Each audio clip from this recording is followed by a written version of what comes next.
Сулайман Рыспаев. Ай көк музо, ай. Ушул көк музонун азабы өттү го.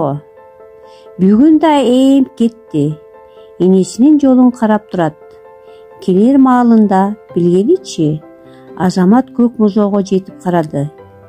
Эми мунун кыйыктыгын айтпа. Мойнунан сүйрөсөң, артына кетенчик дейт. Эми түрткөнгө дагы бирөө керек. Азамат убара болуп атып, көк музону энесинен араң ажыратты. Анан бир аз эс алып, арыктын жээгине отурду. Караса көк шыбактын арасында бир сонун гүлдөр өсүп туруптур. Жашыл, кызыл, сары, деги санааң жетпейт. Көк музо жаш шыбактан үзүп жеген болуп, башын жерден албай алаксып калды. Ошол кезде Азамат бир тутам гүл терип алды. Анан ага жардамга келаткан Тена эжесин көрдү. Аны көрүп, сүйүнгөнүнө музоонун муунганына карабай сүйрөп жөнөдү. Эжесине күлүн көрсөтпөй, артына ката кармады. Ага байкатпай берейин деп ойлогон. Эжеси жакын келгенде: "Тена эже, мен сизге эмне берем билесизби?" деп көзүн күлүңдөттү Азамат. "Билбейм, көрсөтчү", деди эжеси.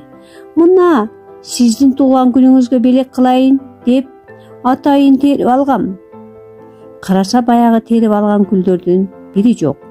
Колунда уп-узун сабактар эле калыптыр.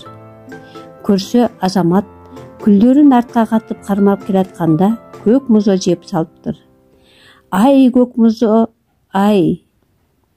Азамат бир туруп колуна тутамдай кармаган гүлдүн сабактарын карап, бир көк музону карап, эмне дээрин билбей томсоро түштү. Эжеси болгон ишти дароо түшүндү. "Эч нерсе эмес, Азамат дайым.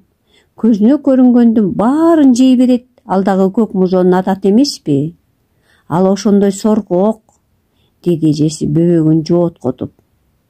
Азамат музоону үйгө жеткирип коюп, кайра келип гүлдөн терип алып, эжеме белек кылам деп ойлоп келат.